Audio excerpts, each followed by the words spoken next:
어저께 방송된 TV조선 화요일은 밤이 좋아에서 가수 조명섭의 출연이 화제가 되고 있습니다. 조명섭이 무대에 오르자 축음기를 틀어놓은 듯한 특유의 목소리에 출연자들은 입을 다물지 못했고 25살의 나이라고는 믿기지 않는 깊은 감성으로 이날 방송을 화려하게 장식했는데요. 하지만 이렇게 화려한 모습 뒤에 진짜 인간 조명섭의 삶은 그야말로 너무나 충격적일 정도로 힘겨웠던 역경 그 자체였다는 사실이 감춰져 있던 것으로 드러났습니다.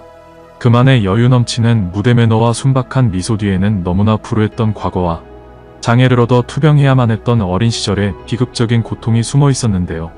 1999년에 강원도 원주의 한 가난한 가정에서 태어난 조명섭은 어린 시절 힘든 병마와 싸우며 어려운 가정사를 극복해야 했습니다. 그는 일찍이 아버지를 여의고 2살 때부터 외할머니의 손에서 자랐던 아이였는데요.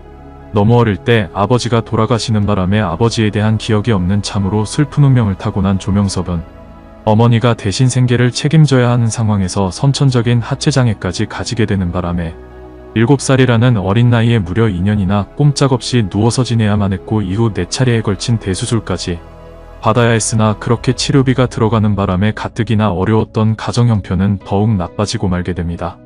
다른 아이들은 유치원에 다니면서 또래들과 철없이 뛰어노는 7살이라는 나이의 조명섭은 찢어지는 가난 속에 고통스럽게 병마와도 싸우면서 외할머니의 간호를 받으며 자랐던 것인데요. 당시 그를 보살폈던 외할머니는 매일 극도의 슬픔으로 눈물을 흘리지 않는 날이 없으실 정도셨는데 사위의 죽음으로 자신의 딸은 남편을 잃은 슬픔을 느낄 겨를도 없이 아픈 아이를 제쳐두고 일단 나가서 돈을 벌어와야 했고 그렇게 조명섭의 모친이 대신 생계를 책임졌지만 그럼에도 형편은 나아지지 않아 밥 대신 라면이나 빵으로 끼니를 때우는 날도 참으로 많았었다고 합니다. 조명섭의 외할머니는 당시 손자는 투병 중이고 딸은 혼자 나가서 죽어라 고생을 하고 있으니 자신도 일을 해서 살림에 조금이라도 보탬이 되어주고 싶었지만 그러면 장애와 싸우는 어린 손자를 보살펴줄 사람이 없게 되니 이러지도 저러지도 못하고 매일 눈물을 흘리며 속을 태워야 했는데요.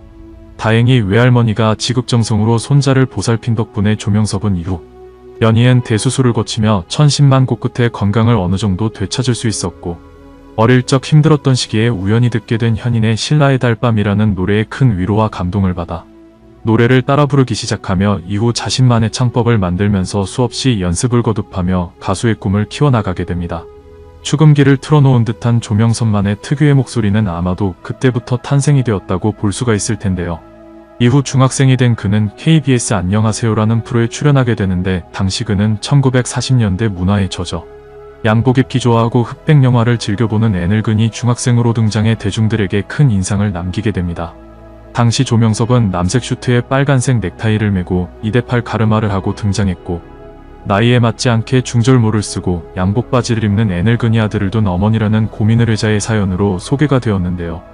당시 누구의 노래가 좋냐는 MC의 질문에 조명섭은 현인의 노래가 좋다는 답변을 했고 방송에서 신라의 달밤과 꿈속의 사랑, 굿세어라 금수나를 구수하게 열창해 중학교 2학년이라는 나이가 믿어지지 않을 정도로 옛 감성을 전달하며 MC와 방청객들의 감탄을 자아내게 됩니다. 그 해에 조명섭은 당시 가장 유명했던 스타킹이라는 프로그램에도 15세 현인이라는 타이틀로 출연을 하게 되는데요. 이 방송에서 그는 현인의 대표곡을 완벽하게 소화한 것은 물론이고 김정구의 눈물 젖은 두만강, 이해리수의 황성애터, 그리고 남인수와 이난영 등의 노래를 능수능란하게 소화해 출연자들을 깜짝 놀라게 했고 뒤이어 그에게 도전 100곡 미션이 주어졌는데 이 미션에서 그는 30-40년대 가요 100곡 반주를 한 번만 듣고도 제목과 가수 발표 년도까지 맞히는 놀라움을 보여주며 시청자들을 경악해도가니로 몰아넣게 됩니다. 한간에는 조명섭이 일부러 흘러간 노래만 부르며 애늙은이 컨셉을 잡는 게 아니냐는 이야기도 있지만 그는 그런 척을 하는 게 아니라 실제로 어릴 적부터 흘러간 노래에 누구보다 정통했던 것이었는데요.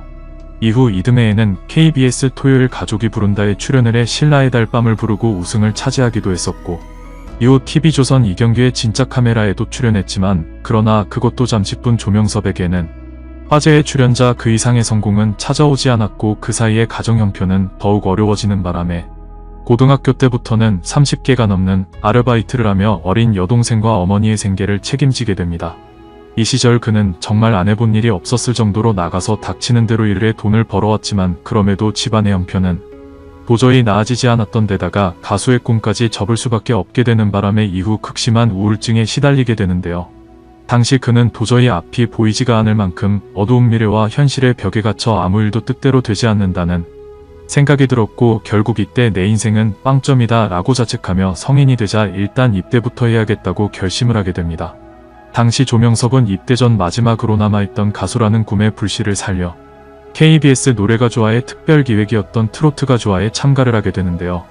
당시 21살이었던 조명섭은 할머니께 우승의 선물을 드리고 싶어 참가를 결심하게 되는데, 몇 년 전 출연했던 가족이 부른다에서 조명섭과 인연이 있었던 MC 도경화는 그를 전에 방송에서 만났다고 기억을 하고 있었고, 조명섭은 신라의 달밤으로 우승을 차지하더니 5명의 우승자가 또다시 겨루는 최종 왕중왕전에서도 이별의 부산정거장을 부르며 마침내 최종 우승의 감격을 누리게 됩니다. 조명섭은 당시 어린 나이에도 떨지 않는 담대함과 보기 드문 독특한 발성으로 단숨에 대중들의 마음을 사로잡았고, 심사위원이었던 설원도는 조명섭에게 자신이 기획사를 차려서 키우고 싶다는 극찬의 멘트까지 전했는데요. 한때 가수의 꿈을 접었다가 어렵사리 참가한 경연에서 감격의 우승을 차지한 조명섭은 2천만 원의 상금의 앨범 취입을 할 수 있는 기회도 얻게 되었고, 기획사와 계약을 해 가수 활동은 물론이고 학비까지 전폭적으로 지원을 약속받게 되는데, 이렇게 좋은 조건으로 계약을 하게 된 그 기획사는 바로 트로트가 좋아의 진행자였던 장윤정이 소속된 기획사였습니다. 그는 기획사에 들어간 후 본인이 직접 작사에 참가한 앨범도 내게 되었고, 그 덕분에 원래 예정되어 있던 군입대도 연기하고 본격적으로 음악의 길로 나아갈 수 있게 되는데요. 또 그해 연말에는 KBS 연예대상에서 핫이슈 예능인상까지 수상을 하게 되는 신기한 일까지 일어나게 되는데, 어린 시절 찢어지는 가난에 장애까지 얻어 수차례 큰 수술을 하는 등 많은 고비를 넘겼고, 커서는 생계 때문에 가수의 꿈도 이루지 못하고 좌절 속 우울증까지 오게 되었지만, 꿈을 향해 마지막으로 했던 도전에서 조명섭은 끝내 자신의 꿈을 이루고야만 것이었습니다. 게다가 그는 이후 다양한 예능 프로로부터 섭외를 받게 되더니 급기야 처음으로 자신의 이름을 건 콘서트까지 여는 감격을 맞이하게 되는데요. 조명섭은 트로트가 좋아 경연 당시 인터뷰에서 제가 사실 노래를 너무 좋아했습니다마는 그만둔 지가 5년이 됐고 아예 희망이 없는 줄 알았습니다. 집안 형편이 너무 가난하고 그냥 되는 일이 없으니까요. 라고 말했었지만 감격의 우승을 차지하자 말이 안 나와요. 저는 내 인생이 빵점도 안 된다고 생각했는데 이런 점수를 주셔서 정말 감사합니다. 여러분께서 제가 살아온 인생을 이 점수로 평가해 주신 것 같아서 정말 감사드리고, 육체적으로나 주변 환경이 어려우신 분들도 많으실 텐데 그런 분들이 제 노래로 힘을 받고 아픈 사람을 치유해 줄 수 있는 의사 같은 그런 가수가 되고 싶습니다. 라고 말했습니다. 이후 가수가 되어 활동을 하게 된 그에게 가족들의 반응은 어떠냐는 질문에는 너무너무 좋아하죠. 제가 방송에 나오는 모습을 보고 감동해서 울기도 하고 웃기도 하면서 늘 제가 잘 돼서 다행이라고 격려해 주세요.